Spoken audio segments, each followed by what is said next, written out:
Hi friends. ముందు ఒక కంప్లీట్‌గా ఉండే వీడియో తీశాను. ఓకే. కంప్లీట్ అయిన వాల్స్ కంప్లీట్ అయిన వీడియో. బట్ ఇప్పుడు ఇదేంటంటే ఇది ముందు తీసినాను. సో, ఇక్కడ ఇది ఎంట్రన్స్. సో, ఇక్కడ ఎంట్రన్స్ అయ్యాక ఇది హాలు. సో, హాల్లోకొచ్చాక హాల్‌కు బాల్కనీ అనేది ఇచ్చారు. సో, నెక్స్ట్ మూవ్ అవుతున్నాము కిచెన్‌లోకి.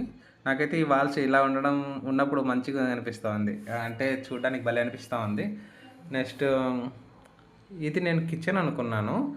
బట్ ఇది కిచెన్ కాదంట. ఇది కామన్ ఏరియా లాగా, అంటే డైనింగ్ టేబుల్ వేసుకొని తినేకి అలా ఇచ్చారు. నేను ఎందుకంటే ఓపెన్ కిచెన్ ఇస్తున్నారు ఆల్మోస్ట్ బెంగళూరులో అపార్ట్మెంట్స్లో ఫ్లాట్స్కు. సో ఇది వచ్చేసి ఇది కిచెన్ అంట. నేను ఇది బెడ్రూమ్ అనుకున్నాను, ఎందుకంటే డోర్ పెడుతున్నారు. సో ఓపెన్ కిచెన్ లాగా ఇవ్వలేదు వీళ్ళైతే. నెక్స్ట్ ఇది మాస్టర్ బెడ్రూమ్ అండి. మాస్టర్ బెడ్రూమ్కు ఇది ఒక బెడ్రూము, చిన్నది మామూలుది కిడ్స్ బెడ్రూమ్ లాగానే. సో ఇది మాస్టర్ బెడ్రూము.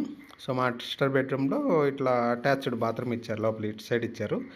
సో ఇది కొంచెం చిన్నగానే అనిపిస్తుంది బాత్రూమ్ అయితే, first bathroom.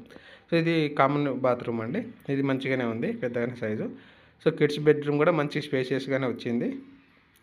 So three bedrooms మంచిగానే ఉన్నాయి స్పేసెస్, కానీ ఒకటైతే కొంచెం చిన్నగా ఉంది. అది పర్లేదు, మంచిగానే, అంటే వీటితో పోల్చుకుంటే అది చిన్నగా ఉంది అంతే. మంచి స్పేషియస్గానే ఉంది అది కూడా. సో నాకైతే ఫస్ట్ అర్థం కాలేదు. బట్ మా కన్స్ట్రక్షన్ ఆయన కట్టే ఆయన వచ్చేసి నేను అడిగాను, ఇది ఎందుకు ఇలా ఇచ్చారంటే అది కిచెను అని చెప్పేసి చెప్పారు. ఇది జస్ట్ డైనింగ్ టేబుల్ పెట్టుకునేకి ఇలా ఇచ్చారు అని చెప్పారు. సో కన్స్ట్రక్షన్ అయితే మంచిగానే ఉంది.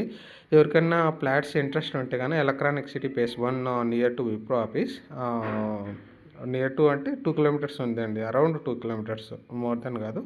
సో ఇవి కాంటాక్ట్ కావండి. ఈ స్క్రీన్ మీద నెంబర్ ఇచ్చాను. Thank you.